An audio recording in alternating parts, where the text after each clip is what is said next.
hope I'm pronouncing it correctly. Sorry? Miss Danielle, I'm so sorry. Really, really sorry, because we have very gender-specific names and here these names kind of confuse us Indians. My apologies. Okay. Danielle Terrell graduated to the human service field 7 years ago. Danielle has worked in community settings, residential settings for adults on the spectrum and other disabilities. She has also worked as a registered behaviour technician. She has worked with individuals as young as 2 years old to 87 years old, supporting individuals across all stages of life, across settings. She has lived in multiple states in the United States along the East Coast, which has given perspective as to the varying degrees of services provided from state to state. She's worked for a Fairfax County government and currently works for the Commonwealth of Massachusetts Department of Developmental Services as a transition coordinator. She earned a Master's of Science in Developmental Disabilities from Nova Southeastern University in 2021. Outside of her professional titles, she's a volunteer with Autism on the Seas and a volunteer and affiliate of the Global Autism Project. Danielle is an active advocate on social media and through her personal and professional brand, Light Up My Life, and she's going to light up ours in it. Welcome, welcome, welcome.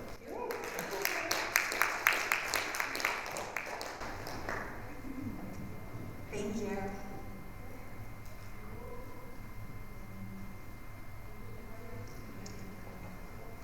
Yes, so as the introduction was mentioned, I've worked with individuals throughout their lifespan in various settings across the spectrum, as well as individuals with intellectual disabilities, mental health diagnosis, genetic differences across different settings and stages of life. I've heard first-hand accounts of abuse and other horrifying stories from individuals who survived their childhood in U.S. state institutions. Early in my career, I was challenged to navigate healthcare crisis, and which took an even greater toll during the pandemic, with daily changes in precautions and preventative measures that occurred starting in March of 2020. I've coped with the loss of amazingly unique and inspirational individuals and supported and led staff throughout. When I was young, I never really knew what I wanted to do when I got older, but I simply knew I wanted to help people. I fell into this field through different experiences throughout my life. I didn't have a sibling, or at the time, I didn't have any family members diagnosed with autism. But I was surrounded with community members. There were students in my school and other people in the community that I just gravitated towards. I fell into this field after reflecting on these memories. When I was in elementary school, I was handpicked by my teachers to be part of an inclusion classroom. There was someone that I went to high school with. She was a teammate who worked at a camp for individuals with disabilities, and I thought, wow, that's something that I really wanted to do. See, these things were put into my life before I even knew anything about the human service field and where my job outlook, what it would look like. I never imagined how my professional journey would be a roller coaster of emotions, learning, frustration, and how far my determination and ambition would be driven. New York, the city of dreams, my home, and where my passion was truly ignited. Conversations I had with individuals I served sparked a flame of curiosity, advocacy, and the desire to keep learning. Is Pilgrim State still open? No, Rita. Oh, that's a bad, bad place. Rita, you're safe now. That was a long time ago. And then perseveration kicked in, and more stories, these first-hand accounts, were shared. When institutions were developed in Manhattan, they soon became overpopulated. And what was the solution? Build more on Long Island. And well, that didn't last very long, because they too became overpopulated. Pilgrim State in Brentwood, New York, is where Rita lived and became one of the largest institutions on Long Island, covering 4 counties. And of course, over time, changes were made. Advocacy, parents, lawsuits, the voices of the community came together to change the lives for these individuals. Physicians throughout the years used terms like refrigerator mother, the cold mother, and that the only solution was to send their child to an institution. Temple Grandin's pediatrician told this to her mother. And well, if we look at the past and what happened, these are some of the common things. Well, how do they shape the future? Some things changed, but we still have so many things that are challenging for individuals throughout their lives. Challenges faced in the Black community and for people of color continue to exist. At a time, only professional, highly intelligent families could receive a diagnosis. Black families were not considered. Stigmas and less than stereotypes and misdiagnoses existed for many years. And in some communities in America, these families are still struggling to get a diagnosis for their children. Racism continues in clinical facilities, and Black families struggle to know how will they keep their loved ones safe.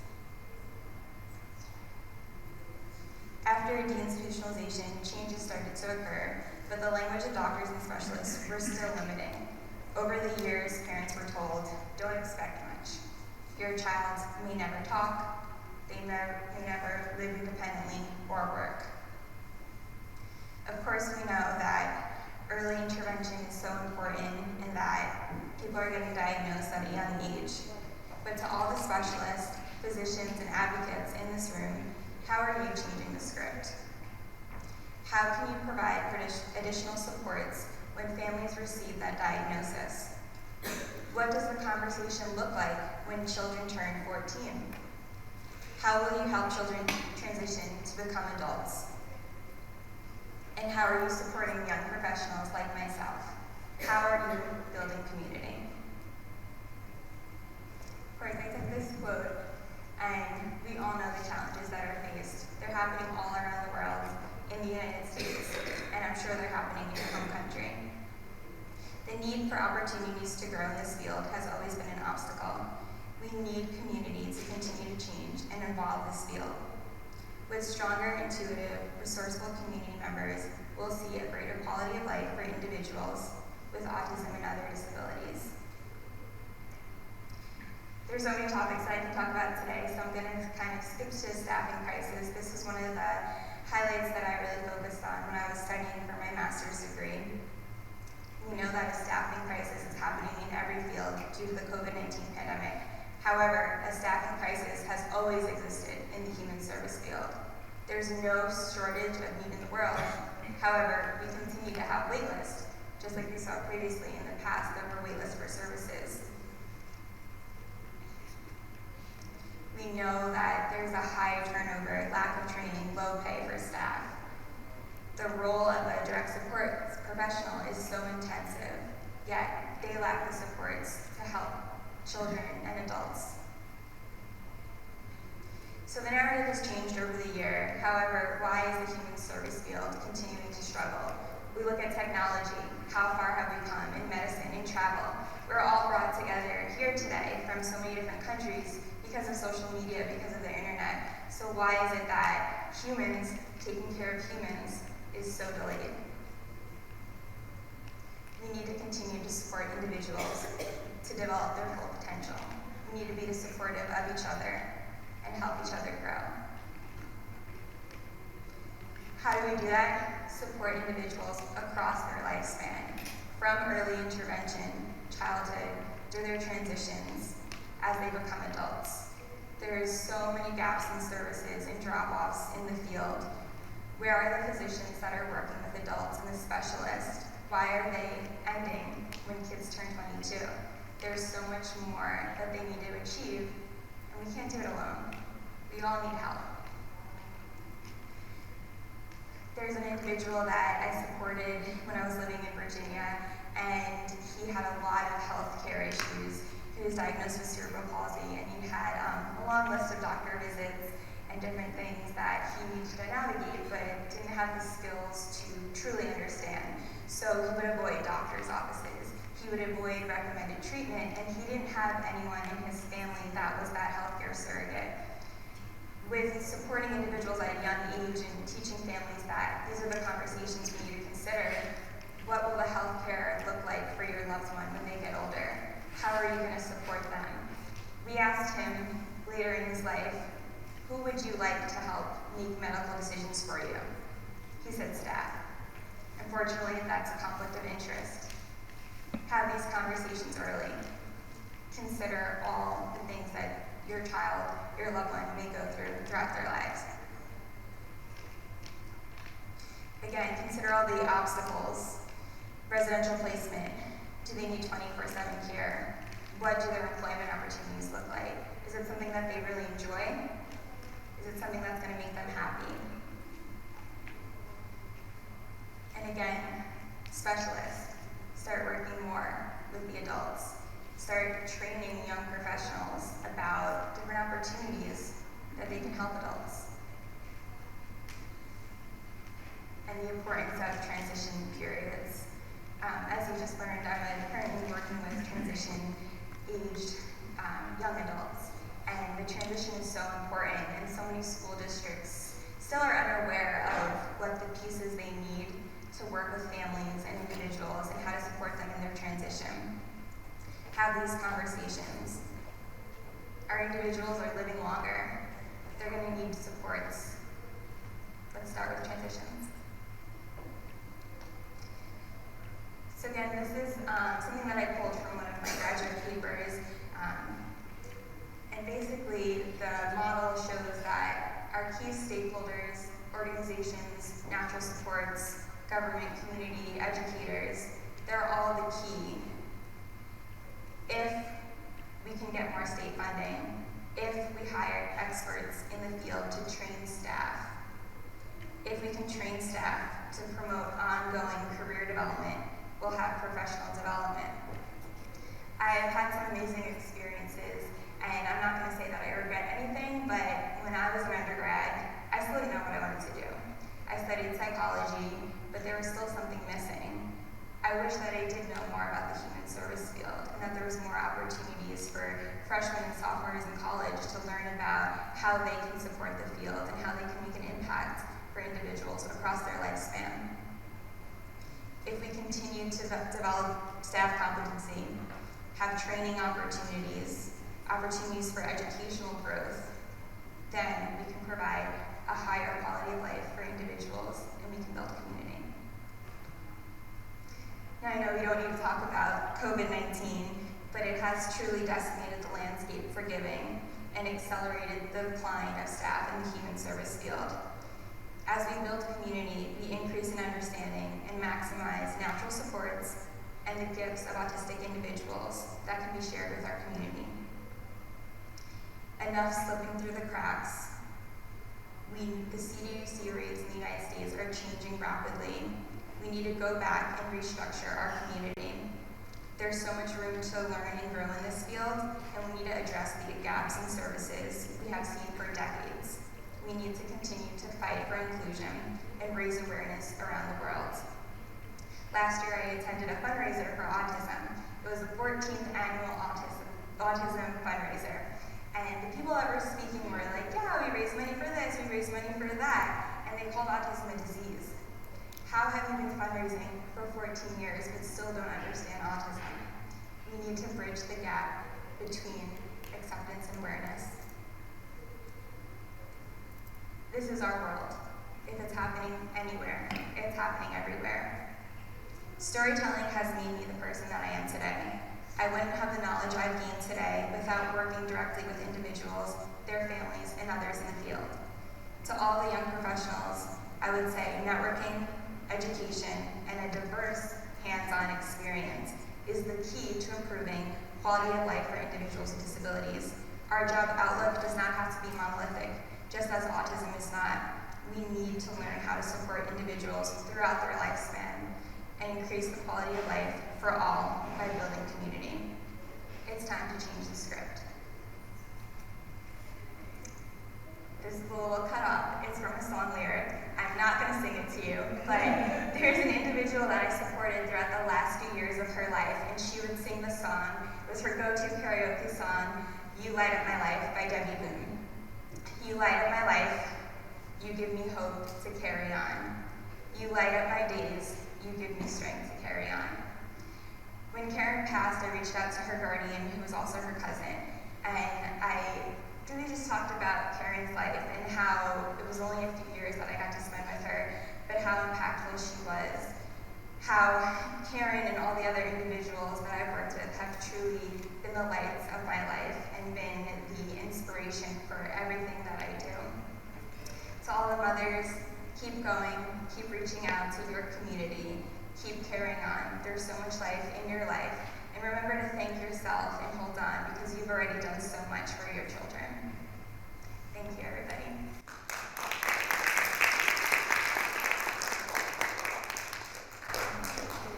Thank you. Sweet. Thank you. And I'm sure you must be lighting up many times. I hope so.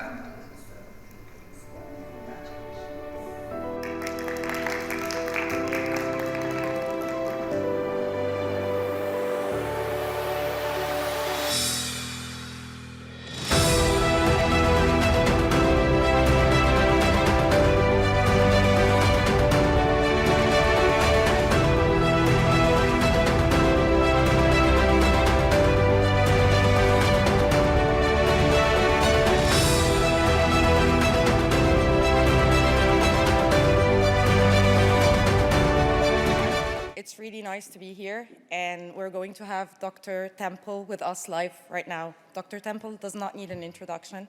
Can you tell I'm one of the biggest fans here? But Dr. Richard will introduce her. No, it's my great pleasure and privilege to introduce Dr. Temple Grandin. Dr. Grandin is an American academician, animal behaviorist, and internationally renowned spokesperson for autism spectrum disorder. Dr. Grandin is one of the first autistic people to demonstrate the insights that she has gained from her personal experience of autism. She is currently a faculty member with Animal Sciences in the College of Agricultural Sciences at Colorado State University. Based on her experience, Grandin advocates early intervention to address autism and support teachers and professionals who can redirect children and adults in fruitful decisions and directions. She has been an outspoken proponent of animal rights and the neurodiversity movements. In 2010, Temple Grandin was listed as one of the 10 most influential people in the world by Time 100, which named her in the Heroes category. In 2011, she received a double Helix Medal and has received many honorary degrees from many universities, including McGill, Swedish University of Agricultural Sciences, Carnegie Mellon, etc. Grandin has been featured on many media programs. She was the subject of an Emmy and Golden Globe-winning biographical film, Temple Grandin. In 2018, Grandin was featured in the documentary This Business of Autism, which explored autism employment and the success of autism employers. She has been written up in Time, People magazine, Discover, Forbes, and the New York Times.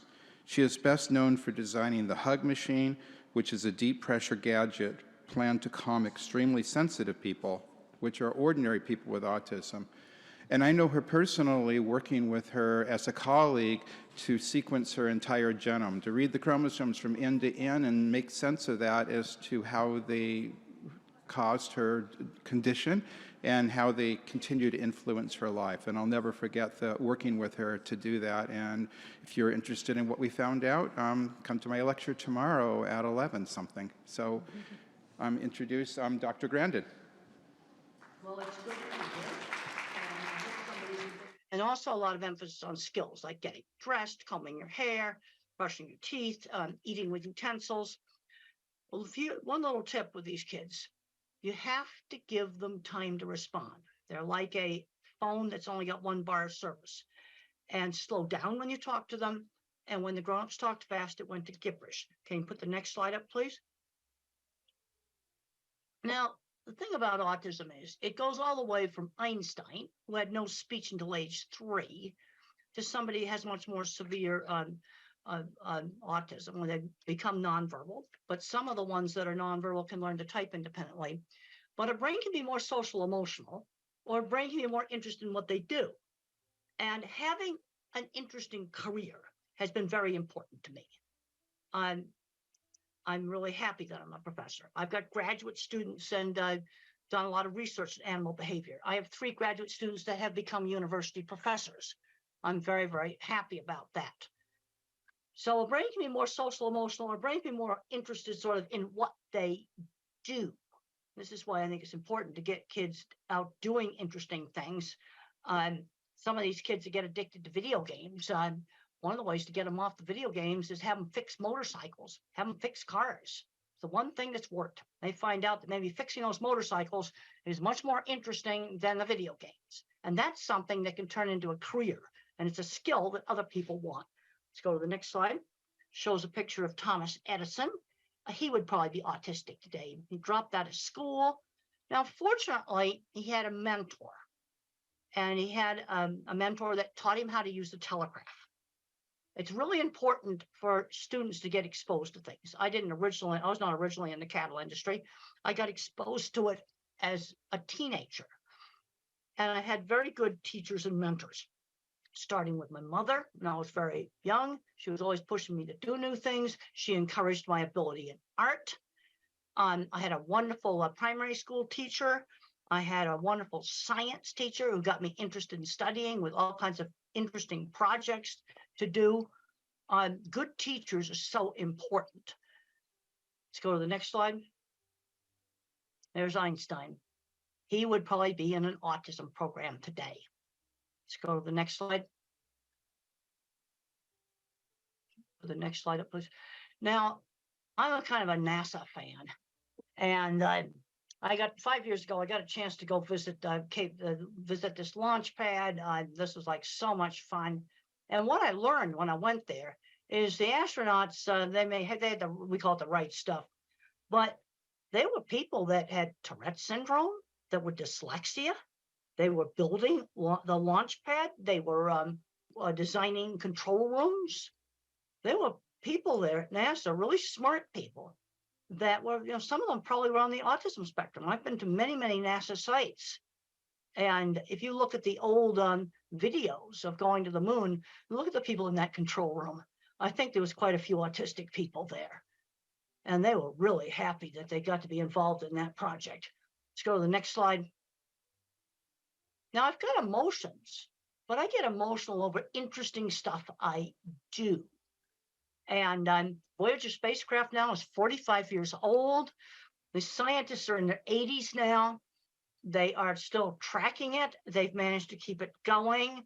For a long time, they had to work out of a storefront next to a McDonald's, but they kept it operating with no funds. And I can get really into that because it's so cool what they're doing. They're still learning from this spacecraft that's 45 years old. Let's go to the next slide.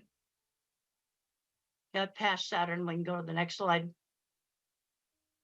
And then you've got the techies down there that keep that antenna going. Yeah, they probably have to do it at 3 o'clock in the morning. I got a chance to sit at the original mission control desk. That was really, really cool. Go to the next slide. Now, let's not get hung up on the labels. Autism is this big spectrum. And the problem with autism is they keep changing the diagnosis. Originally, maybe 30 years ago or so, you had to have speech delay to be labeled autistic. And then they added Asperger's syndrome, where you could be socially awkward with no speech delay. And then in 2013, they merged everything together. And you've got a spectrum that's going from Einstein to somebody that may have much more severe problems. But I can't emphasize enough on working with the little kids, because when I was 3, I looked very, very severe. And we can go to the next slide. I have grandparents that come up to me all the time, and they find out they're autistic when the kids get diagnosed. That just happens all the time. And sometimes adults later in life getting diagnosed helps them with their relationships. But I'm concerned that too many fully verbal, smart kids on the spectrum get so hung up on the label, the parents get hung up on the label, that the kid's not learning basic skills like shopping, learning how to save money, doing laundry. Just very, very basic things. Another big problem I'm seeing is not making the transition into the world of work. Work skills are not the same skills as academic skills. We need to start children when they're 11 years old, maybe volunteering at a fruit stand or something like that, where they learn how to work for somebody outside the family on a schedule. Let's go to the next slide. And that's me having a real fun time at the vehicle assembly building. We'll show another slide, all the cool stuff I got to go do there, like go up on the roof and I wasn't supposed to. That was really cool. All right, let's just get back to the getting important stuff in autism. Let's talk about some basic issues here. Sudden surprises scare.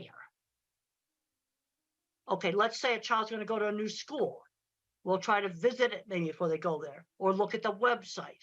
The other thing that's difficult for a lot of individuals with autism is multitasking, when you rapidly have to multitask. But we've got to get these kids out doing stuff. We've just got to do that. And I was brought up in the 50s, and we used a method, I call it teachable moments. So let's say I took my drink right here, and I stirred it with my finger. That's bad table manners. Now, my mother, instead of saying no, she would say, use the spoon. People think it's disgusting when you put your finger in the cup. She would give the instruction instead of saying no. That was my generation, a method of teaching social skills. And social skills were taught in a much more structured manner than they are today. We need to limit the screen time, the phones and the computers, to about an hour a day. And we need to get kids out doing things. Today, I saw some kids out playing in the playground that's near my house, and that's the kind of stuff that kids should be doing. Let's go to the next slide. So there's the teacher there working with a really young kid. And the thing I have found on very young children's programs, some teachers just have the ability to work with these little kids. Now, if you've got a little kid that's not talking, the worst thing you can do is let them just sit and play with a phone all day. That's the worst thing you can do. You need to get an effective teacher working with them. And I find some teachers have the ability and some don't. Let's go to the next slide. Teaching turn taking. That was done with me with board games. You have to learn how to wait. It's something that's very important for young autistic children to learn how to wait. And we'll go on to the next slide. Teachable moments. We already talked about that. You don't yell and say, stop it. You give the instruction and the reason why. Let's go to the next slide. You need to limit the video games. One of the things that I was not allowed to do when I was in high school was just become a recluse in my room. I was not a good student. I was a terrible student, but I still had to attend to classes. You know, too many of these kids are just getting on the electronics and just staying in their room, playing video games all day, and they're not getting wonderful jobs in the video game industry. And if they were getting wonderful jobs in the video game industry, I'd be a lot more positive about it. But some young adults, again, addicted to video games, the one thing that was successful in getting them off of it was working on motors and engines. And they found out that they were more interesting than the video games. Let's go to the next slide. Now, my mother would always stretch me to do new things, but she always gave me a choice. You know, we could go to this store or that store, or you could do this activity or some other activity. Always giving choices. You can do your homework when you get home from school, or you can do your homework after dinner.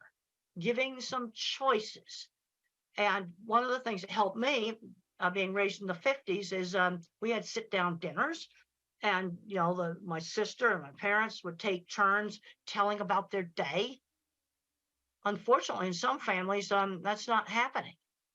And this was part of getting me to be a lot more social. And you can learn business social. Another thing that was done in my family is when we were 7 or 8 years old, and it was done with most of the families in my generation, is when I was a little kid, I had to dress up in my good clothes when the parents had a party. And I had to serve the snacks. I had to shake hands with them, learn how to talk to them. Really, really good social training. Let's go to the next slide. Let's talk about sensory issues. Sensory issues are really real.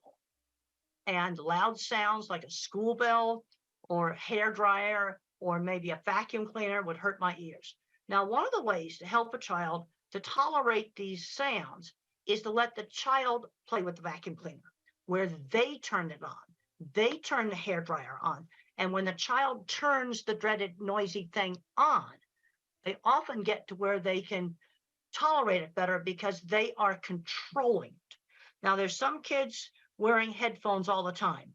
And the problem is, if you wear headphones all the time, and that's on the next slide, the sound sensitivity may get worse. So what you want to do is have them with you. You can have them in your backpack. So they're with you. They give you control. You've got them with you. But then you try not to wear them. Because I've heard stories where they were wearing headphones all the time and the child got so sensitive he couldn't tolerate quiet conversation at the dining room table. But sensory problems really are real. Sensory integration methods can be helpful. There's a paper you can look up online that's called Environmental Enrichment is an Effective Treatment for Autism. And it's a method where you stimulate two senses at the same time. Maybe touch a warm coffee cup and then smell some aromatherapy. So you're stimulating two senses at the same time. And the title of the paper is Environmental Enrichment, an Effective Treatment for Autism. Now, let's say we have a nonverbal older child or adult and problems with maybe destructive behavior or hitting. The first thing with somebody who cannot speak is give them a way to communicate. Not being able to communicate is totally frustrating. Also, you have to rule out, do they have a painful medical problem that they can't tell you about? That's the first thing you make sure they don't have acid reflux. I had acid reflux last night because I ate some hot sauce I wish I hadn't eaten. And my stomach was hurting last night. But the sensory overload, if they have a meltdown or outburst in a busy, noisy store, that is probably sensory overload. But we've also got to give them a way to communicate. That is just super, super important. There's a next slide just shows that sensory symptoms are part of the neurobiology of autism. Now, when I was a little kid, they tested me for two things, deafness and epilepsy. Now, I could pass the deafness test, but the problem is my ability to hear auditory details impaired. Like if the grown-ups talk fast, it was when adults talked fast, it's like, blah, blah, blah, blah, blah, blah, blah. That's what it sounded like. Because I didn't hear the hard consonant sounds. Like if someone said the word cat and they said it fast, I would hear ah.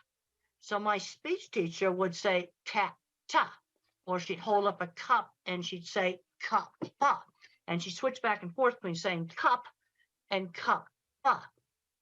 Because if people talked fast, then all I heard were the vowel sounds. Stretch out and enunciate the consonants, and sometimes hearing would kind of cut in and out like a bad mobile phone connection. There's kind of three ways that the brain can have a problem with language. Not hearing the auditory detail, where I'm hearing gibberish, trouble with getting my speech out, expressive. And then the next slide, I talk about echolalic children. And echolalic children, they have good speech and they will recite an entire movie script. But the problem is they don't know what the movie script means. That's the problem. So in Life Animated, what these parents did is this child had memorized Disney movie, and they picked out phrases in the movie that could be used in real life. And then their son started to figure out that words had meaning. So an echolalic kid, you've got to teach them that all this language they're yakking out has meaning. So there's kind of three ways the brain can be messed up.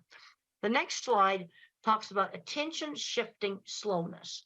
Now, if I was a computer, I've got a very, very small, I'm an Intel 286. I mean, if you're a computer geek, that's the first chip. But I have huge memory. Attention shifting slowness. This is why you have to give the child time to respond. The next slide shows attention shifting slowness. It's an old Ami Klin slide, and look at how the normal person's looking at the eyes. But the other more important thing in this slide is look at how many times the normal person looked back and forth compared to the autistic person who's trying to lip read. Tension shifting slowness. All right, now let's look at things where this could cause a problem at work.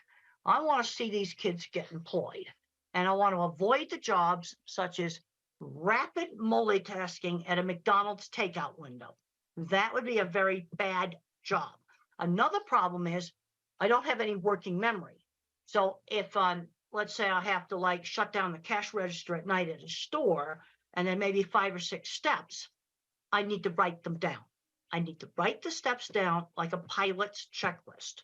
Long yakety-yak strings of verbal information do not work with me. Let me make a pilot's checklist.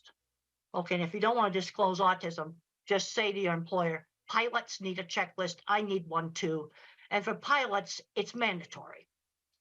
In every country in the world, pilots have to use checklists. Now, I'm talking about giving the child time to respond. When I was 5 years old in school, we had a little assignment where we had to name the pictures that began with B as in beautiful. So I called the suitcase a bag, and the teacher marked it wrong. And she didn't give me time to explain that in our house, they weren't suitcases, they were bags. And that was very, very frustrating for me. In the next slide, we're going to be talking about some visual problems. I don't have visual processing problems, but some individuals do. And vision might break up similar to a migraine headache. Or this next slide that shows an image that's breaking up. Seeing probably wouldn't be a primary sense if that's the way things look like. And this may explain why a number of people that do not speak touch and smell things, because those senses provide accurate information. And we'll go on to the next slide that shows an escalator. Now, in your brain, you have the eyes that work like a camera, but then in the back of the brain, there's circuits that assemble the graphics file for shape, color, motion, and texture.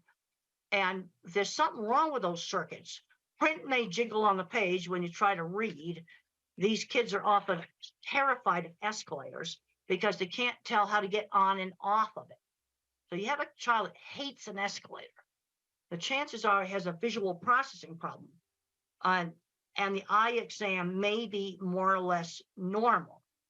And if you have a child that can't read, the next slide shows print jiggling on the paper. Try different pale colored papers. Now, this is my children's project book right here. Well, you see the light blue paper color right there. Try printing on the homework and the reading materials on maybe light tan paper, light gray paper, all these different colored papers. That sometimes really works for some types of dyslexia. Just try different colored paper, try different colored backgrounds on your computer, on your laptop, or on the iPad. The next slide, I talk about lighting issues. And one of the big ones now is LED lights that flicker. And one of the ways that you can determine if LED lights are bad is take pictures of them in slow motion. So you want to wave like this, because when you play it back, you want to make sure it's playing back in slow motion. And you're going to find some flat screen TVs that flicker. Now, tablets do not flicker. Most laptops do not flicker. But there's going to be some flat screen TV computer monitors that are bad. And this does not affect all people with autism.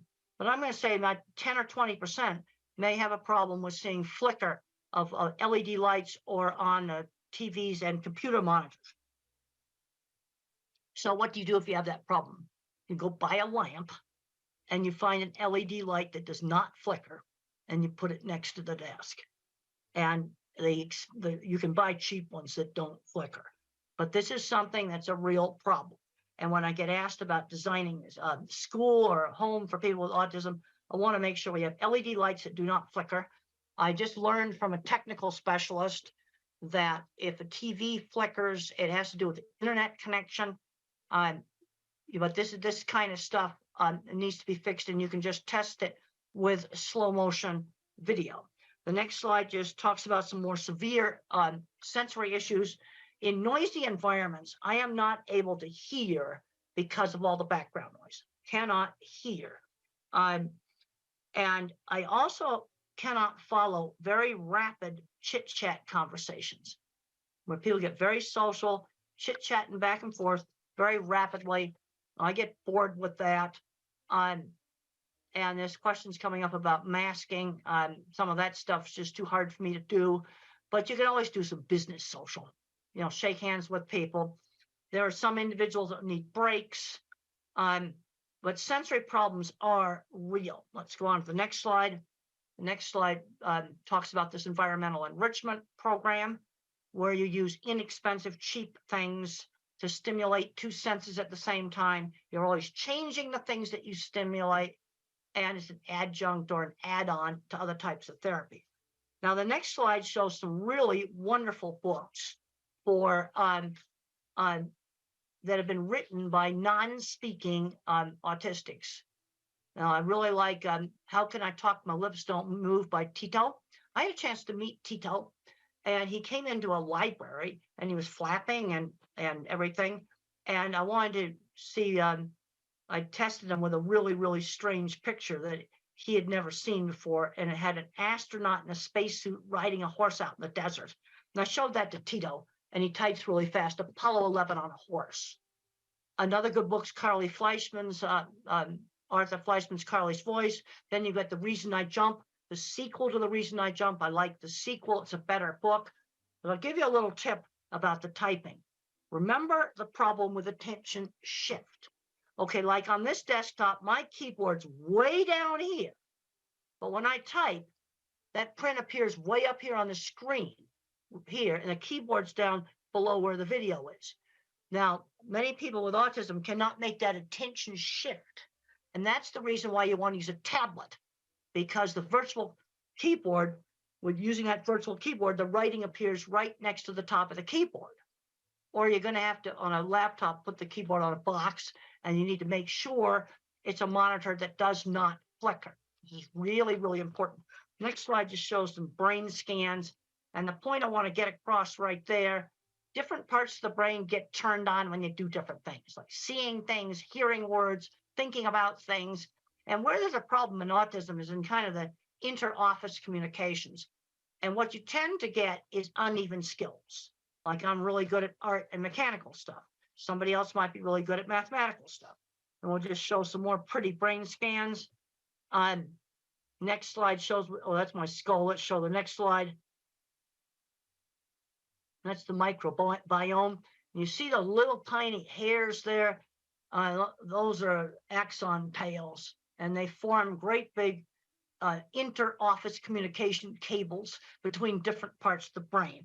And then I can show you a slide without my ugly skull. And that the connectome is much prettier when it's by itself. The next slide shows the circuit in the brain for speak what you see. Now there's the normal control right there, and I'll show you mine. Next slide. That's my speak what you see. And I have all these extra branches for visual thinking, but I have less fibers for speech. So that might explain why I had trouble getting my speech out. But when I had speech therapy, it increases the bandwidth on the fibers that are still left. And the next slide just shows that. But this is where the therapy made a difference, because I had trouble getting my speech out. Let's go to the next slide.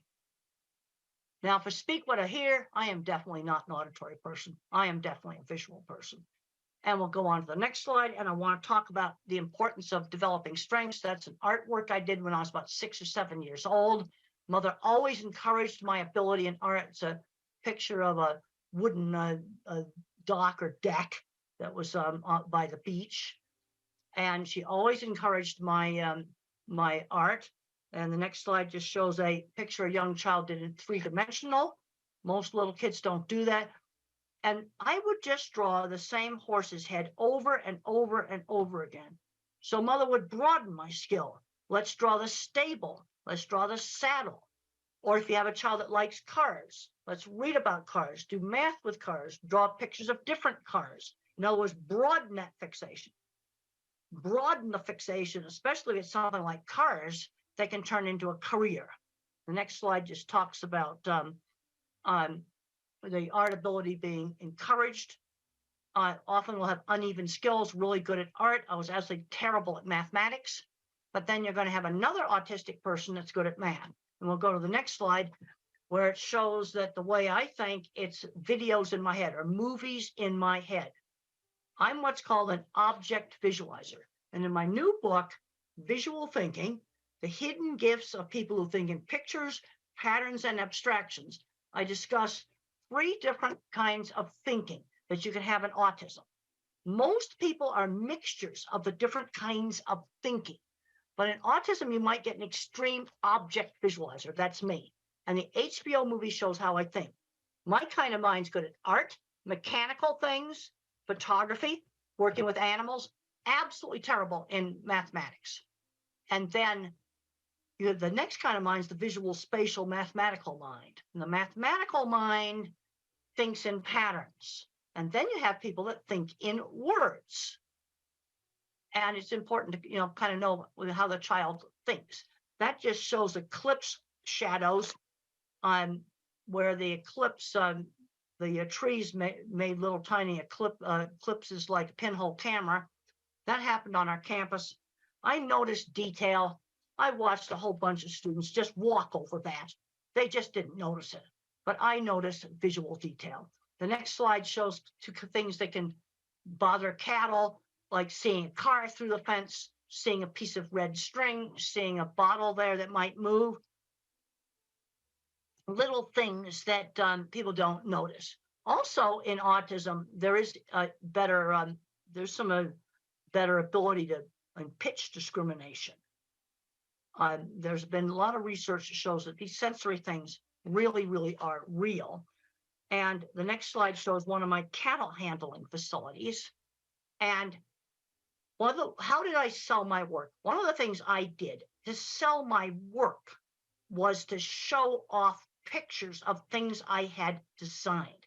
And one thing I really liked in the HBO movie is that it showed my actual projects. It also shows how I think in pictures. It's very, very accurate on that. And I can say that the geek side of me really liked that. The next slide shows a recreation of one of my projects in the HBO movie. I thought that was just so cool. I really, really liked that. The next slide shows starting on my very first project. Now, I had some good mentors in the construction industry. On my first project, the Swift plant in 1974, I criticized some welding, and I said it looked like a bird had poo-pooed on it, and that was pretty rude. And the plant engineer pulled me into his office in private and said I had to apologize for that rude kind of talk. He told me what I should do. And then another person that helped me was a small contractor, steel and concrete work contractor, who had seen my drawings and seeked me out. And for 10 years, we built projects together. And so those are on a construction site, some of my early projects. And some of the most fun stuff I ever did was working in construction. And I worked with a lot of people that were probably dyslexic, ADHD, or autistic. Some of these people owned big companies where they made mechanical equipment. They had lots of patents. I really put the emphasis on the career. This is what's made life happy for me, is having a fulfilling career. The next slides just show some of my drawings. And when I showed people my drawings, they were impressed. That's how I sold jobs. Okay, let's work on what are we going to do about job interviews? Well, a job interview for me was lay the drawings on the table and show off the drawings. That's what I did. And they'd look at my drawings and go, wow. In fact, actually today, now that everything's computerized drawings, I'm seeing some very bad drawings.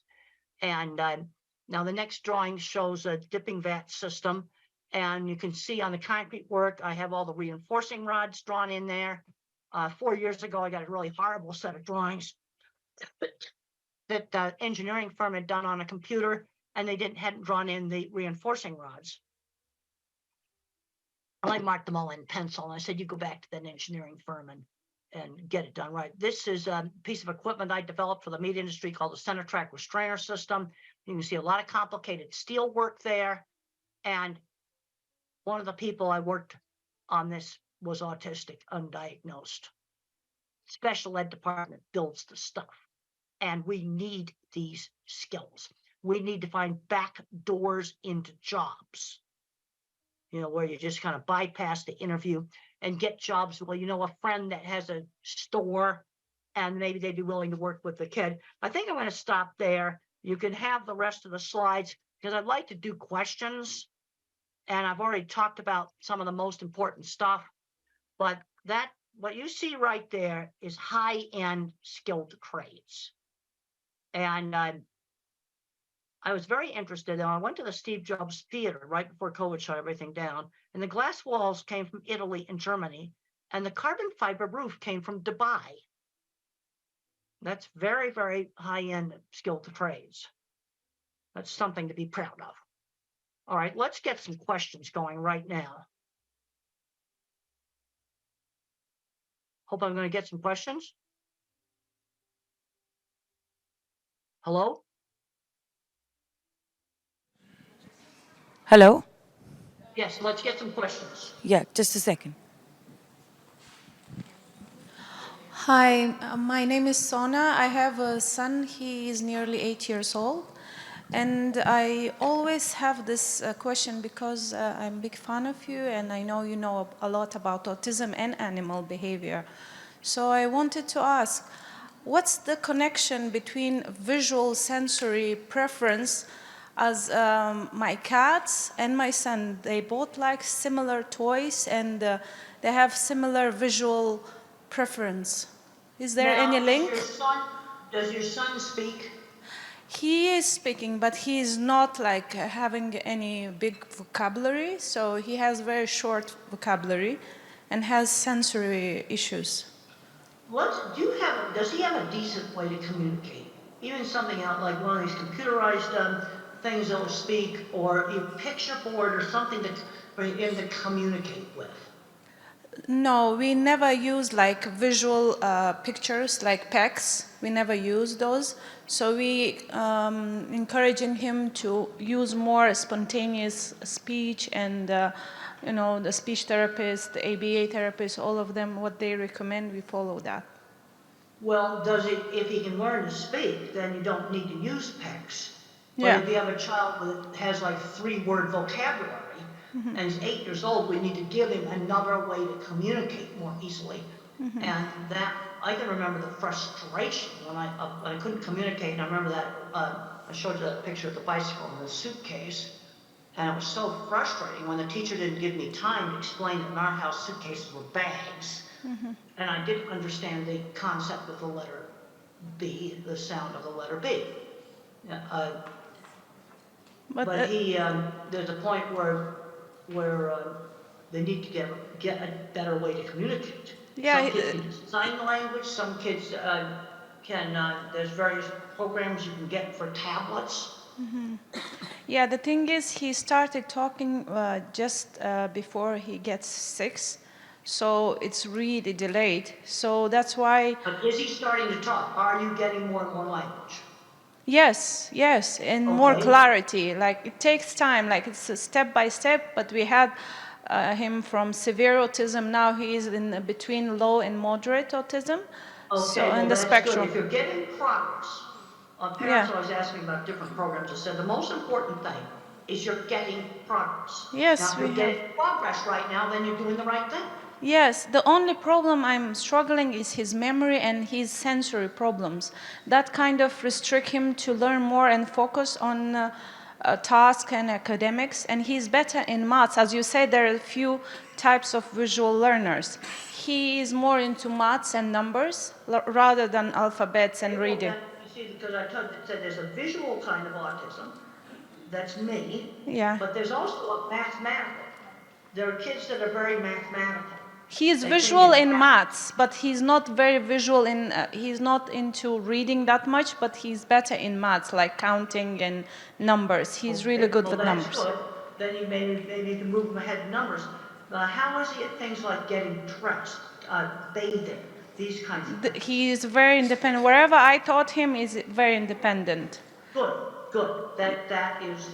That's good. Learning those skills. Yeah, he is even better than my other children, like neurotypical ones. So he is more independent than them, and he understands routine better than them. The only problem I have, I can't find his special skill. He really likes music, and he is very athletic. He does parkour, he does swimming, he does cycling. Well, good. He's very athletic. That's good. And see, the problem you got with autism is it's such a wide spectrum now. Let's say you take a diagnosis like dyslexia. Okay, that's problems with reading. Or ADHD, attentive, detention. It's a much narrower diagnosis, and this is the problem we've got. We've probably got half of autistic kids that have a special skill, and there's going to be some that don't really have a special skill. Yeah, he has autism, ADHD, and dyslexia, all three, and Erlin syndrome. Well, the Erlin syndrome, have you tried the Erlin classes? Yes, I myself, I qualified as well. I just took the course so I can keep checking on him. Yeah, we got the glasses. Well, the other thing I find that works also for people that have Erlin syndrome, I talked about the colored paper. Yeah, we do use. We do use. All of his notebooks are turquoise. Well, like I've got a tan shirt on right now, and that would be one of the colors, the light tan like this shirt. Some people like that, and then other people, they like this light blue that's on my children's project book. Yeah. That light blue, that's the thing for him. Light blue, calms like him. my tie. Yes, it calms him. It needs to be the pale colors. Yeah. Not dark blue, light blue. Yeah, I changed those, but he still have visual sensory problems. So is there any connection? What about sound sensitivity? Sound sensitivity he has, but I kind of always give him that opportunity. Like you said, he's in charge of hair dryer. Okay. He's in charge of hand dryer. When we go to cinema, at the beginning he was very hesitated, but then he got used to. Now he is properly sitting like other children. So I kind of make him to be prone to that, and he's used to it. Well, that's good that you see it, and making him see when the child turns the hair dryer on and off, or the vacuum on and off, where they control it. Yes. That should desensitize some of that. Yeah, but still I'm struggling with his memory and his visual sensory. Like my cat and him, they prefer the same toy. You know what I mean? Like he will kind of keep doing with that, playing with that toy, even though he has 1,000 other toys. But his preference. And how is he taking turns at a game? He was not good. He was having meltdowns. He would get angry. But I kind of desensitized him with that as well, like on the cues of airport, like slowly by rewarding him using ABA techniques. And you don't have a surprise at the airport. Like you watch videos and I found that one of the things that I got afraid of them, if I made them interesting. Yeah, exactly. That sports. What one parent did about the hand dryers in the bathrooms, they went to the websites of all the manufacturers of the hand dryers, and then they got interested in how they worked, and they collected all the websites of hand dryer manufacturers. No, seriously, this actually helped. Yeah. It's the same with him. Wherever we start with, like even food, diet, we started with him. At the beginning, he didn't like. Now he loves healthy, clean food. He wouldn't eat rice. Before, he was addicted to all these carbs, rice. Oh, yeah, it's bad. Now he wouldn't eat. I get worried that some of these kids with these restrictive diets are going to get the old vitamin deficiency diseases. There was a horrible case where a kid got scurvy, which is vitamin C deficiency, because the diet was so restricted. Maybe we need to get somebody else to ask a question. I want to give somebody else a turn. Yeah, sure. Thank you. Hi, good morning and nice to meet you. You made a point about people who don't speak much, they're more on touching and smelling things. And I just wanted to know how can that be helped and how can they be helped to speak better? Well, if you read, I really recommend that you read Tito's book. How Can I Talk If My Lips Don't Move? It is available in an electronic book. I checked Amazon recently, it is available. And he talks about vision being scrambled. Also, the Japanese boy in the sequel, which I think is a better book, he talks about being like a broken robot and having problems with controlling his movements. And if you have an older child or an adult that's either non-speaking or very poor speaking, I really recommend these books because it gives the inside view of their issues. And I don't have scrambled vision. I see just fine. You see, this is where autism has all these variations. But some of them get scrambled vision, and then smell and touch actually work. Those senses are giving accurate information, so then they tend to use them since they work. So I really recommend, really recommend those books. I've got a PDF here. I'll just hold up that slide again of those books right there. If you have an older kid or an adult that doesn't speak, those books are going to give you so much insight. They type independently. Nobody's holding their wrist or their arm. They type completely independently, and they describe sensory scrambling. Now, I don't have this. I have sound sensitive. And then there's some, I had a student that had a problem with print jingling on the page. But see, this is where the sensory stuff is so variable. This is sensory problems a lot worse than mine is. Good morning. My question is how to teach taking turns. There is a child, 8-year-old. He struggles with taking turns. He can't wait. And while playing... That was the reason why when I was 3, we spent a big part of my therapy was learning how to wait and take turns in games.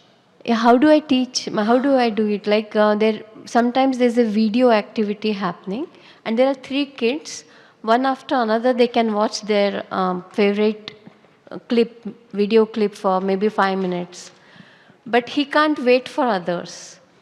Well, let's do something where it's shorter than 5 minutes, like a board game.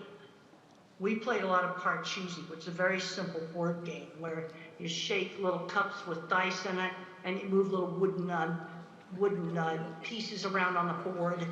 And I remember grabbing that cup, and Mother said, "You've got to wait for your sister to take her turn."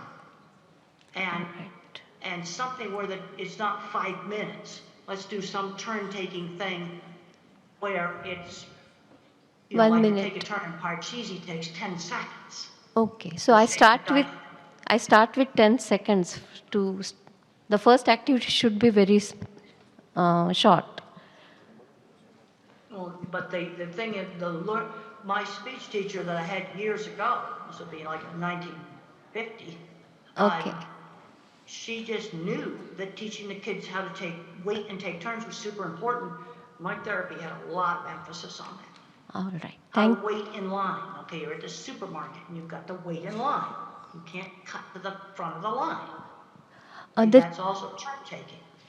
The child is able to wait in queue, but only taking turns when there's a person who is talking to him. He finds it difficult. In queue, nobody is speaking to each other. They are facing the other way, so he finds it very easy to wait in queue. But he has... Okay, wait queues, okay. But when he has to play with other children or he has to watch a video and wait for that time, he feels that he's not given his... he's not having control on his activity. I don't know what is the exact feeling he has. Well, you might try different things. When we were kids, we did a lot of relay races where you'd take turns running and kicking a ball or something like that. Yeah. Try some different things that involve taking turns. Now, if you're watching videos, one thing I'd recommend is the phone be physically passed. All right. The phone has to be physically passed around. Passed. Thank you so much. The taking turns means the phone has to be given to the other person and passed around if you're doing something on a phone. All right. I think that's going to help on the taking turns. Thank you so much. Okay, maybe we can get another question. Hi, Doctor. Nice to meet you today.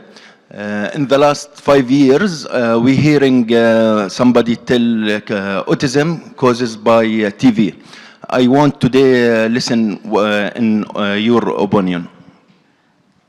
Caused by what? I didn't hear you. TV. I don't know Television. what that is. Television. TV. Autism is caused by television? Yeah, somebody tell that. No, autism is not caused by television. But if you let a child spend 10 hours a day watching television, that's bad. And it'll probably make the autism worse. We need to be getting them out and doing things. But television does not cause autism. Thank you. Nice to meet you. I'm Eleonora. I want to ask you, what do you think about the connection between language and motor coordination? Is it important to improve motor coordination in autistic children, to improve also language? What do you think? Well, there's some really interesting things that's happening with horseback riding. And I've had parents tell me that their kid did their first words on a horse. Now, there's three things that happen on a horse. First of all, riding horses is really fun. Yeah. But the other thing is you have to balance and there's rhythm. You're doing balancing and rhythm at the same time. Now, occupational therapists and sensory integration might get you on a swing and do some of the same thing. But when you stimulate the vestibular system with balance and rhythm, that can be real helpful. Another simple thing that might work is you nail a board to the floor, and then you have the person walk, what we call walk the tightrope like this, along a board that's nailed to the floor. I mean, it's only like that far above the floor. But you do these activities that stimulate the cerebellum. Yeah. Things like swinging. There's a paper I worked on years ago with Lorna King. Now, the child, they had him on a swing and they were working on speech. And there's some good things with the motor and speech.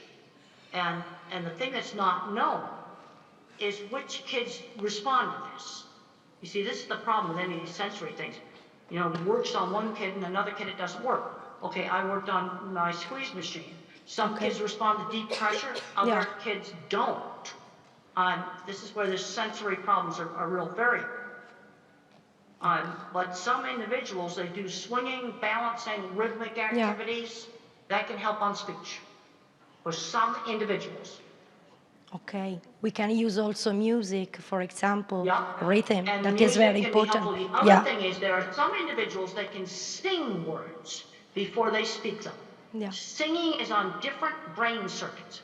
So they could sing the words rather than speak them. Sometimes that works. Thank you. Thank you. Thank you, Dr. Grandin, for wonderfully sharing your insights as an autistic person. One thing that has caught my eye is that your mother played a very key role in Absolutely. And then another book you might find helpful, I got a book called The Way I See It, that's I got a lot of little short articles in it. It's available on Amazon. That might be helpful. Thank you.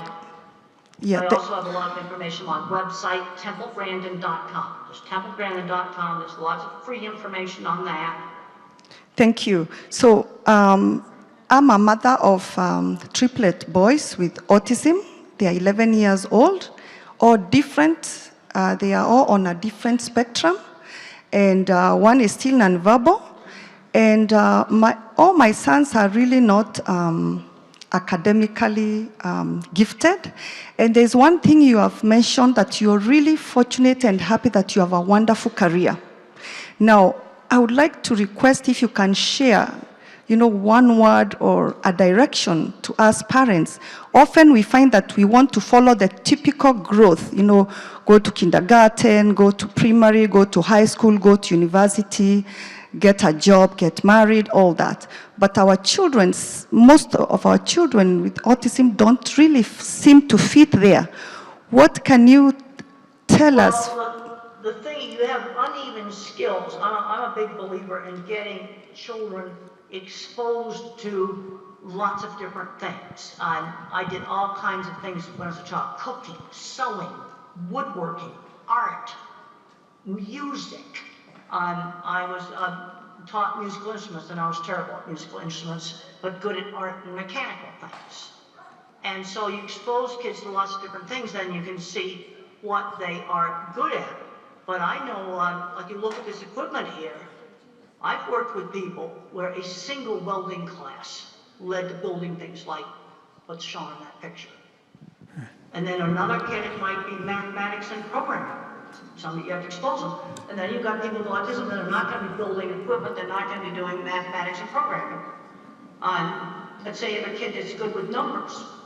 Well, then show him other mathematical stuff. Here's some really cool pattern stuff right here I found in one of my science magazines. With those patterns, they all have mathematics behind them. Isn't that cool? In a science magazine. Yeah. There's some kids that are going to just, they may be gifted in that. You see, this is the problem. You're really good at one thing, sometimes really bad at something else. And the people that build the equipment, like you see there, complicated stuff, most of them could not do algebra. It's all pure visual thinking. But they're building stuff like that. Thank you. I had a chance to go on a corporate jet the other day.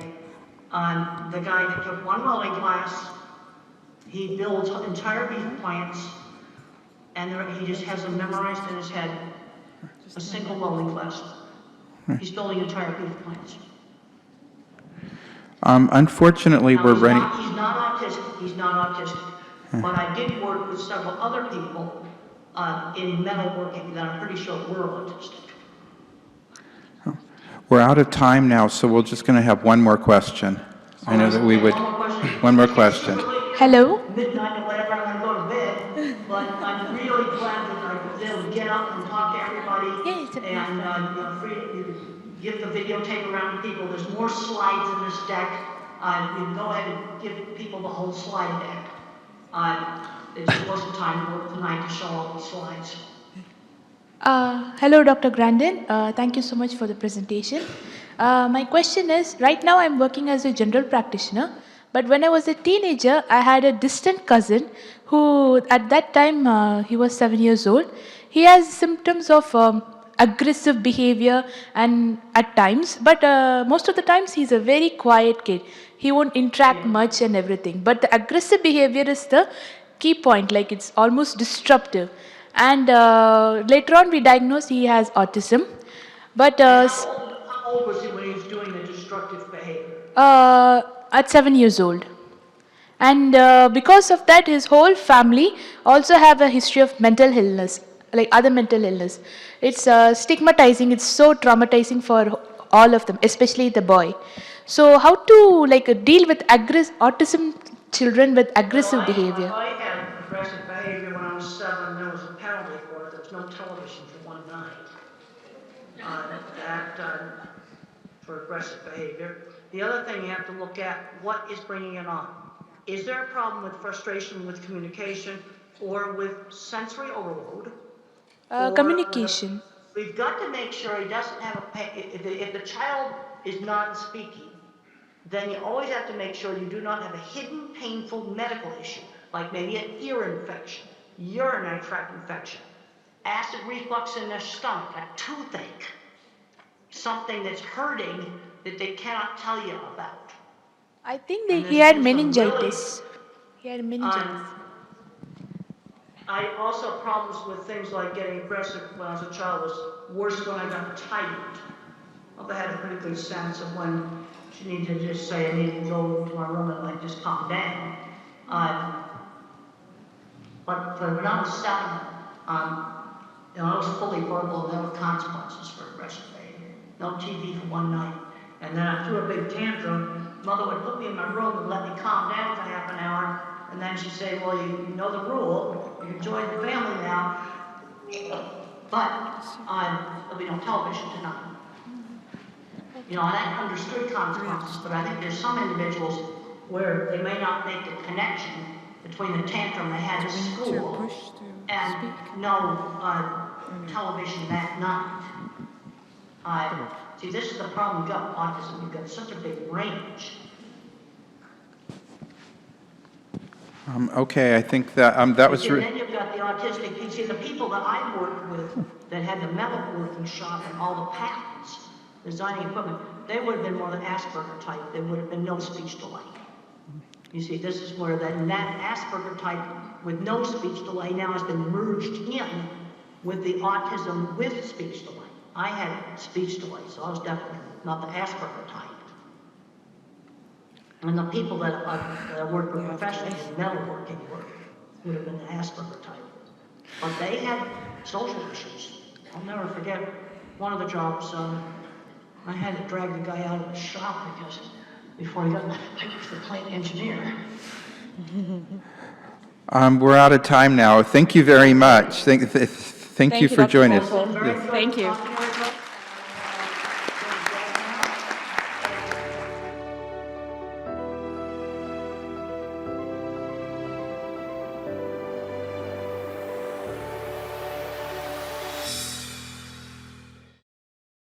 And it's my honor to introduce Dr.Alok Sharma.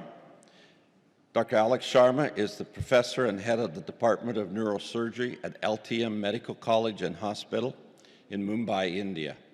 He is also the director of Neurogen Brain and Spine Institute and KLS Institute of Anti-Aging, both in Navi, Mumbai. He is the president of the Stem Cell Society in India and vice president of the International Association of Neurorestoratology. He has published 172 scientific papers, authored 24 books, contributed chapters in 19 textbooks, and made over 200 scientific presentations. He is a world-renowned pioneer in the field of cellular therapy for neurological disorders, having treated more than 12,000 patients from 75 different countries. His landmark accomplishments include the publication of the world's first scientific paper on the role of cellular therapy in autism. He has revolutionized the management of neurodevelopmental disorders with his innovative combination of cellular and integrative therapies. For this, he has received several international and national awards, such as the Rose of Paracelsus Award from the EMA Oxford 2016, the European Award for Best Practices, Brussels 2018, the Bharat Gaurav Award, London 2019, the Newton Universal Legendary Award, Boston 2022, the Sino-Phil Asia International Peace Award, Manila 2023, etc. Let's welcome Dr. Alok Sharma.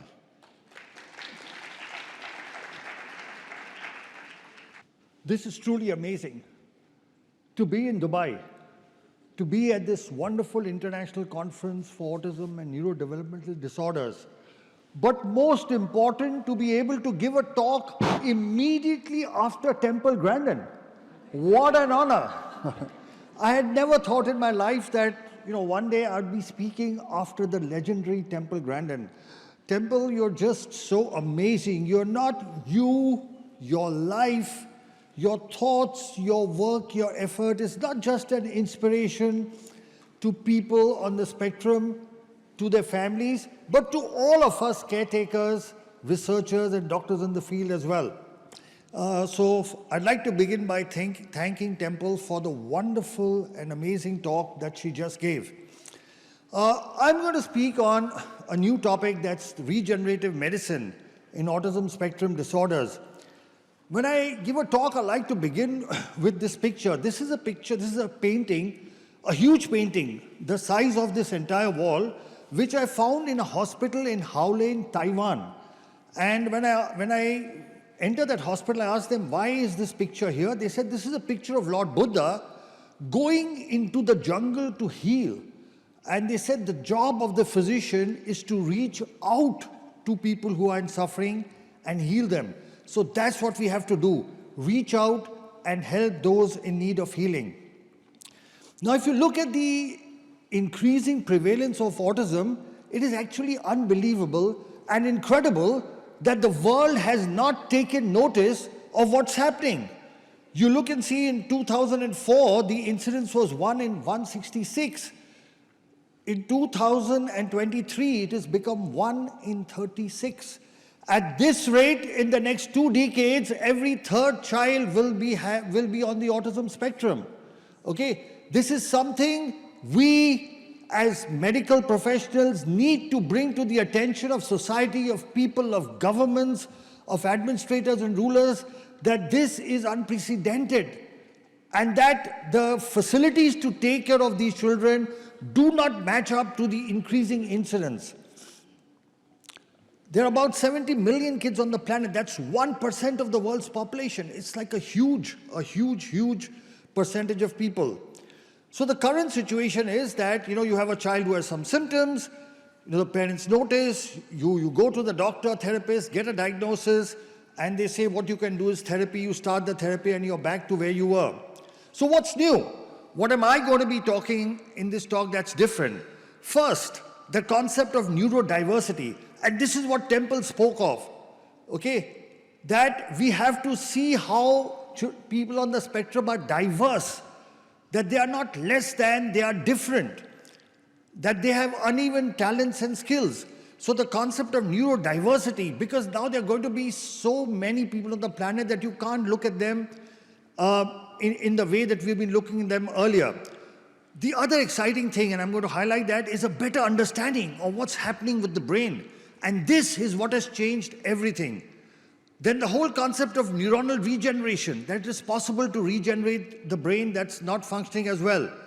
And the concept of multidisciplinary management, and of course the main base of my talk, which is cellular therapy. Now, what is new is that for the first time in medical history, we are now understanding which parts of the brain are functioning differently from neurotypical brains. And we've done scans, we've done a lot of research in this area, and you can see that list: the amygdala, the hippocampus, the parahippocampal gyrus, the cerebellum, the caudate nucleus, the mesial temporal lobes, thalamus, superior and middle temporal poles. So we've actually identified very clearly which parts of the brain are functioning less. We've also identified which parts of the brain are functioning more. Our focus so far has been on what these children can't do. What we also need to look at, which parts of their brain actually are functioning more than what neurotypical people do. And there are actually parts in the calcarine fissure, the Heschel's gyrus, cortical frontal areas that function more. They are hypermetabolic. So we need to understand this as well. And our work has been published in a landmark paper, among the first of it's in published literature in the World Journal of Nuclear Medicine, where we've clearly highlighted which parts of the brain work less and which are working more. Now, what we found here, and this is the only thing that we need to give attention to, because Temple again keeps talking of early intervention. She keeps talking about early intervention, and I'm going to show you the scientific base of the need for early intervention. And that is this. If you look at this graphic, you will see that, you will see that the brain metabolism over the years keeps on declining. So what you see in light green is how the brains of neurotypical kids, the brain metabolism keeps on increasing. Whereas children on the spectrum is the light blue, you can see it keeps on declining. What does this mean? It means the earlier we treat the children, the early intervention is there, the better results. Because the later you treat them, the hypermetabolism is actually increased. So the old thinking was that once the brain is damaged, you cannot regenerate it. And the new thinking is it's possible to regenerate the brain through cellular replacement and repair. The other thing that has changed in autism is the concept of multidisciplinary management. So far what would happen is a person specializes in something and then that's all they would offer. So if you do, you're a center that has occupational therapy, you focus on occupational therapy. You have a center that does speech therapy, you focus on that. But what is the need is a multidisciplinary management, which includes everything, all the things listed, and cell therapy, which I will talk about, is one of them. So there is no one silver bullet. The management of autism will be multidisciplinary. So look at that. On the left-hand side, you see a fractured bone. And I ask yourself, will you give rehabilitation to a person with that fractured bone? Would anybody give physiotherapy on a broken bone? Now look at the left. You go to an orthopedic surgeon, you get it fixed, don't you? And now you give rehabilitation. But in autism, we do exactly the opposite. On the left-hand side, the blue area is the hypometabolic brain. We are giving rehabilitation on a brain that's not functioning optimally, and then we are expecting results of a normal brain. It won't happen. But through cellular therapy, you can see on the right-hand side, the brain has started functioning again. Now, if you give rehabilitation, you are bound to get better results. So cell therapy is a promising new modality where you use healthy cells to replace damaged cells. So that's the brain damage, and you can see that there is recovery. So now look and see what are stem cells. So the word stem comes from the stem of a plant, and just like from the stem of a plant, you can have leaves, fruits, everything else. There are some cells from which all the other cells arise. So the way stem cells work is they multiply, they convert into other cell types, they improve the blood supply, and they release certain positive growth chemicals, and because of that, they repair, they regenerate, and they replace damaged tissue. Cells are of two types. You can be autologous, when you take from the patient, put it back in the patient, or donor cells, when you take it from somebody else. There are different types of cells. You can get them from the embryo, but this is very controversial, so we do not use it. You can get them from the umbilical cord. You can get it from the patient itself, from the bone, and that's what we use. They are called adult stem cells, and induced pluripotent stem cells are in the research stage. So we work with adult stem cells because they are safe, they don't form tumors, they have no rejection, they are easily obtainable, and there are no ethical issues. There are different ways of injecting stem cells. You can inject it intrathecally into the spinal fluid, that's what we do, or intravenously, intramuscularly, through the nose, or directly into the brain. How does cellular therapy work? We know the main problem in autism is there is hypoperfusion, decreased oxygenation, and problems with the immune system and inflammation. Cell therapy works through both these mechanisms.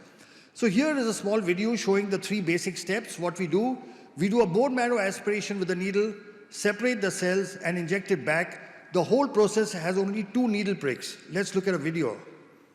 There you can see with the needle we are aspirating bone marrow. That takes 15-20 minutes. The bone marrow is put into machines.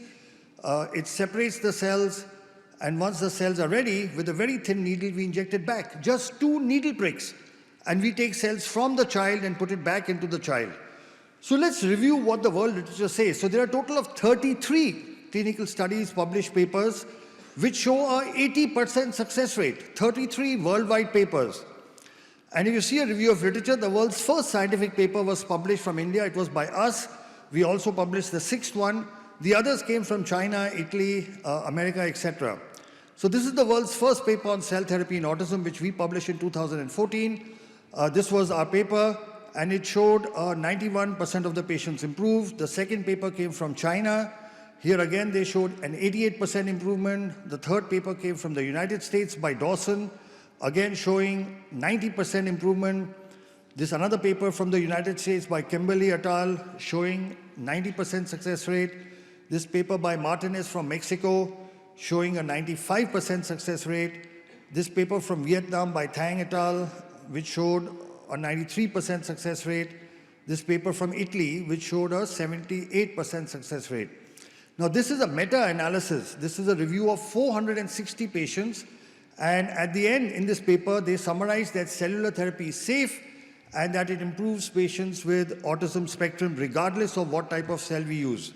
In this other systemic review by Jingyang Q from China, they looked at 325 patients, and again they said it is safe and effective. So there is enough published worldwide literature to show the effectiveness of cellular therapy. Now this is our latest paper. We had 2 papers, but I'll talk about the second paper because this was 254 patients. We use autologous bone marrow mononuclear cells. You can see the improvement in the various symptoms, and almost all the symptoms, whether it is social interaction, eye contact, attention, stereotypical behavior, aggressiveness, hyperactivity, self-injurious behavior, sitting tolerance, command following, speech, communication, all these you can see above is the percentage of improvement. And we have scales called ICAN and CARS, and you can see that there was a significant improvement, 94% and 95% in these scales. Now here's something interesting. The results depended on age. So those kids who are less than 5 years, we had a 97% success rate. Between 5 to 10, it reduced to 94. Between 10 to 15, 94 again, and 15 and above, it was 91. So the earlier we intervene, the better results we are likely to get. Here again, you can see on CARS scale, again, 98, 95, 90, 91. So you can see that age affects the outcome. Now, what was the objective proof? Because one is clinical improvement. So in our study, we actually showed objective improvement. So above, this is a PET CT scan where the blue areas are the hypometabolic areas, the areas that are functioning less than normal. So you can see above all the blue. Now this is done on a Siemens machine. Below, you see 6 months later, and you can see the hypometabolic areas are gone. So this is objective proof. I'm just showing you 1 or 2 scans, but we have almost 3,000 such scans before and after that show that the brain damage, the parts of the brain that are not functioning appropriately in autism, they can be repaired. And this is proof of that. So this is on a Siemens machine, and this is on a GE machine. Again, you can see the cerebellum, blue area, hypometabolic, and below you can see that it has improved. So on 2 different sets of machines, Siemens machine and General Electric machines, both show before and after improvement. We have a total of 6 scientific publications in the results of cell therapy in autism. And now international books, medical books are introducing chapters. So in this book on recent advances in autism, there is a chapter, Stem Cell Therapy in Autism Spectrum Disorders, and they've asked us to write the chapter. So we've written the chapter for this book. Now this is data, what I showed you earlier was published. This data of 1,000 patients has been sent for publication. But just to give you an outcome, this is 1,010 patients. And again, you can see more or less similar symptomatic improvements. Again, the ISA and CAR scales, good improvement. Individual domains of ISA. And age-wise, again, you can see the same thing. Below 5 years, 89% improvement. Above 15 years, it dropped to 80%. And this is the analysis. You can see above the blue areas, the damaged areas. And below, after cell therapy, you can see that the brain has got activated. You can again see above and below. So complications. So we've had no major complications. There has been no neurological deterioration, no infection. However, one major concern is that 3% of our patients develop increased incidence of epilepsy when they already had epilepsy in the past. 10% of the patients get a spinal headache which lasts for 1 or 2 days immediately after the procedure, and there was some nausea, vomiting, local pain, etc. Now we've published this as a separate paper. People normally like to hide their adverse events. We've published a paper saying that seizures may happen as an adverse event because there is no treatment which does not have adverse events. But if you know it, you can actually manage it. So we've published this as well. Now I'll just show you a couple of videos. Just if you have little time, so yeah, we have some time. So I'll show you a couple of videos. There are 3 sets of patients from 3 continents. This is a child from America. Father was a cardiologist, mother is a nurse, and he's improved so much. Today, this kid is not only completely off the spectrum, this video is a little old, but he's topping in school and he's doing wonderfully well.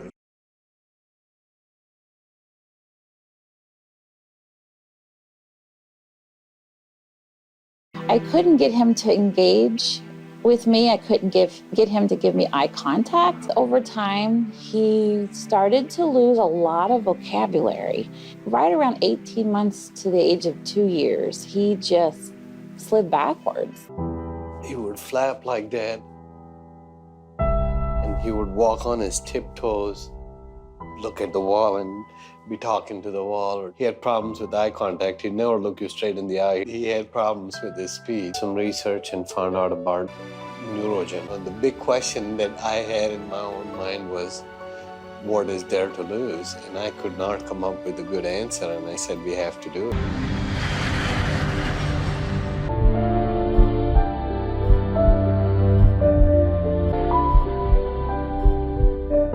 We started seeing better eye contact, definitely a difference in his engagement with us, with his sibling, his mood. He was so much calmer. Now he's all about taking his own shower. I have to just prompt him to get out, but he'll wash himself and he'll put his clothes on. Saw the PET scan images. I can't tell you the word, we were just so excited and thrilled. The areas that were hypoactive or non-active were warm. There was activity there. Ganesh has gone from the 3rd grade, 4th month reading level to a 7th grade, 1st month reading level in 5 months.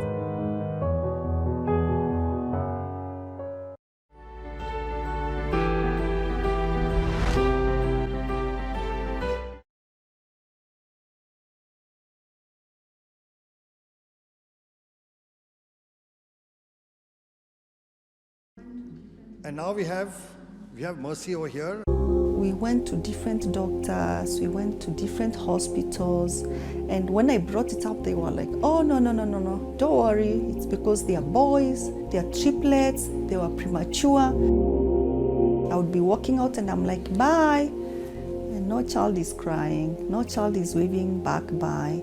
And by then, for sure, I knew that they should be doing that. The children had this behavior of disappearing. In fact, Eric disappeared 3 times in the middle of the night. The biting, the spitting, the scratching. How are we going to stop this behavior? We went to see the neurologist, and in 5 minutes, he said, these children are autistic. As parents, it was very traumatizing. First of all, we didn't understand what autistic means. So I decided to really get to read a lot about autism. I remember the first time I read about stem cell. I was like, wow, this is really good. We had a lot of questions which we asked, and we got very clear answers from Dr. Sharma. The day of the stem cell itself came. Actually, I was a bit anxious, of course, but really I didn't have fear. A bit of apprehension, anxiety, of course, as a mother, but I knew they're in good hands. We put a needle in this pelvic bone, and then we take out the bone marrow, which is the fluid inside the bone. The pure stem cells, once they are ready, a thin needle is inserted into the lower back. We inject the stem cells into the cerebrospinal fluid. It flows all the way up to the brain. Things that would have taken probably years to be accomplished in my sons, in like 8 months' time, we've really been able to come very far. Just with water.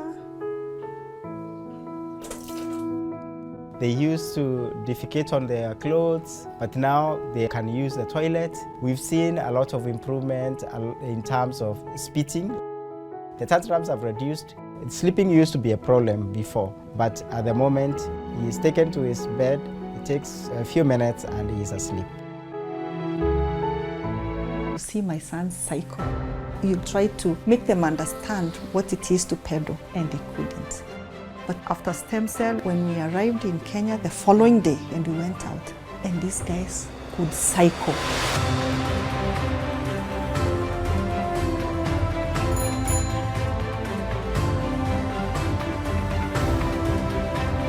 I'm going to send you to buy tomato paste, okay? I'm going to send you to buy what? Tomato paste. In the shop. Where is the shop? It's here. Okay. So I'm going to give you... Money. For what? To buy tomato lollipop. I'm going to wear my shoes. That's right.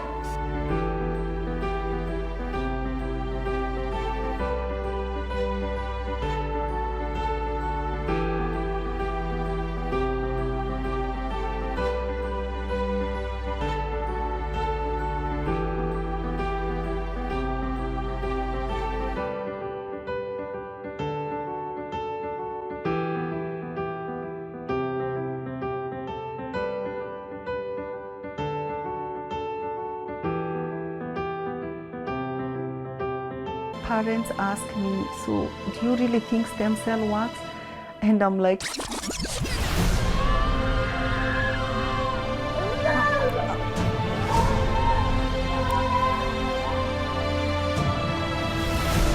I can see changes, I can touch, I can feel, I can smell. Of course, for me, stem cell works. I'll do it until my children get well.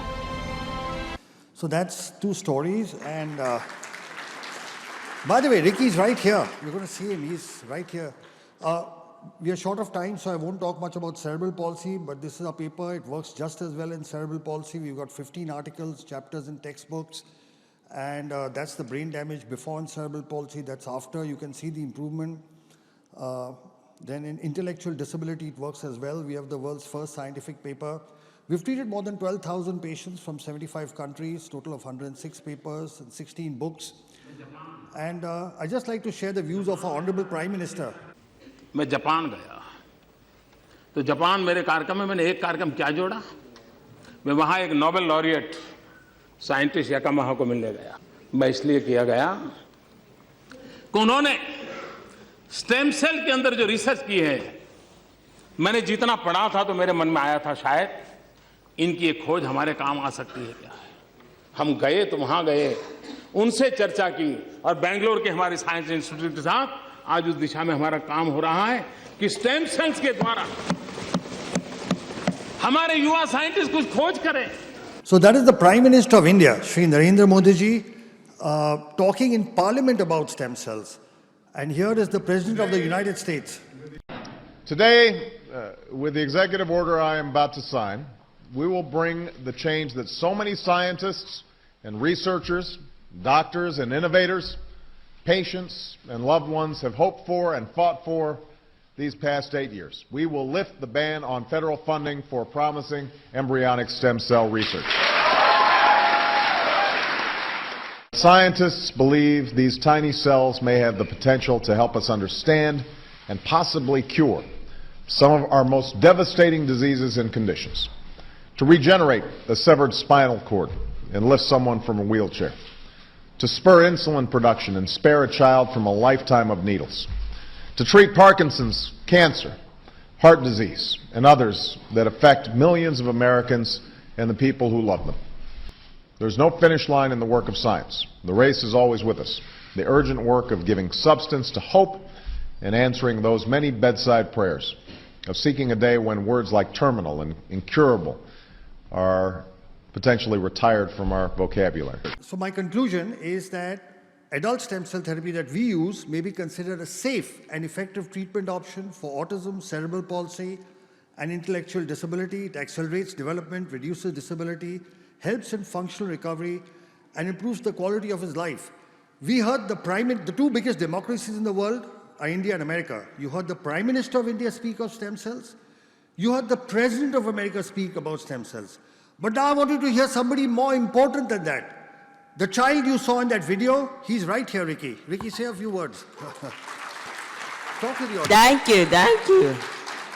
Say something. Thank you, everyone. I like to say thank you for giving me the neurogen stuff which we made.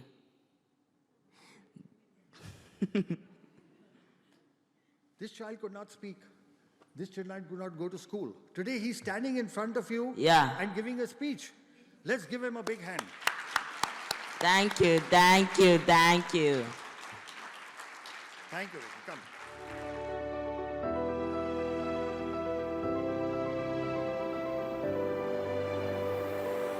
Now, it's a true honor to call Dr. Nadia Al-Saig on stage. She's our chief guest. Please, all of you all, a big round of applause for ma'am.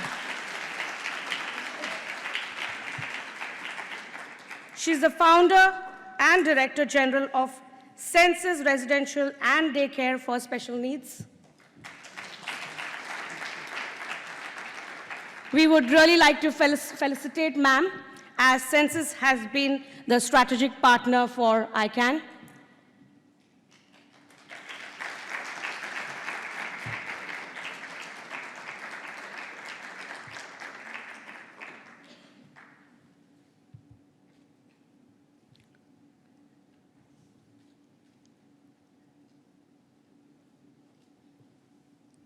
Next, we would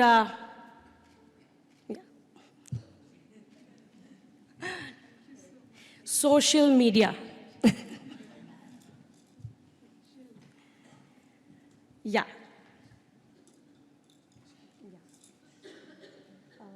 We'll just do a bit of that. Next, we would like to felicitate MENA organization as well, as they as well are the strategic partners for ICAN. A big round of applause.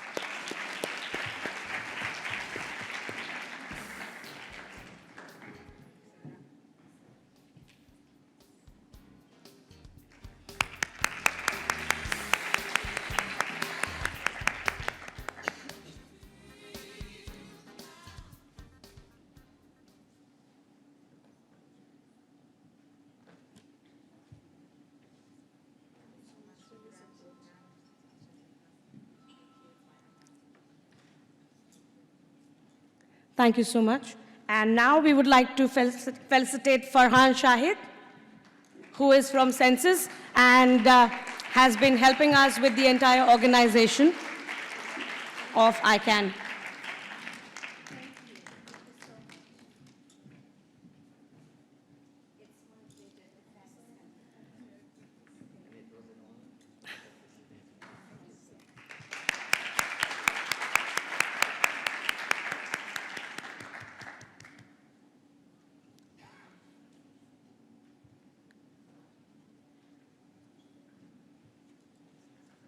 So thanks to one and all for helping us putting this show up. Okay, now I would like to invite Dr. Nadia to say a few words.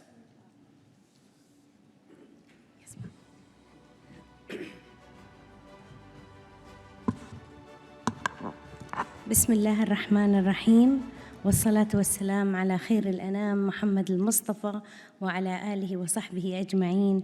Good morning everyone, and I would like to welcome the International Conference for Autism and Neurodevelopmental Disorder, ICAN Dubai 2023. It's a great honor to be a part of this event, and hope we come down with this conference with the best practice to the region and share knowledge to the latest trends on autism and neurodevelopmental disorder. And really, I would like to take the opportunity to thank you all, thank the speakers and the partners of this conference, and especially the audience for your participation. Thank you so much. Thank you.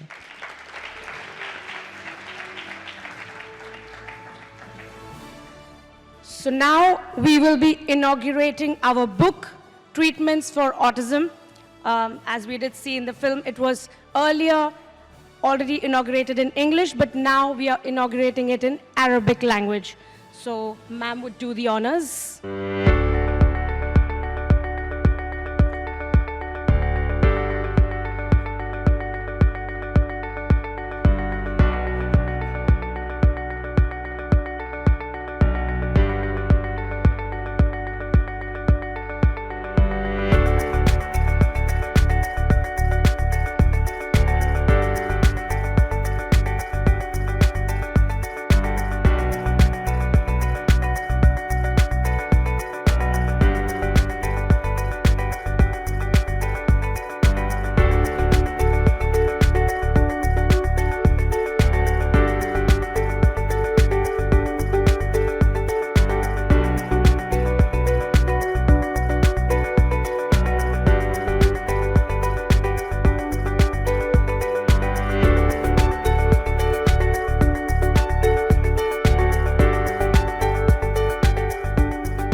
Just to give you a brief about this book has all the therapies, treatments, all the information about autism and all kinds of newer age treatments as well in the book.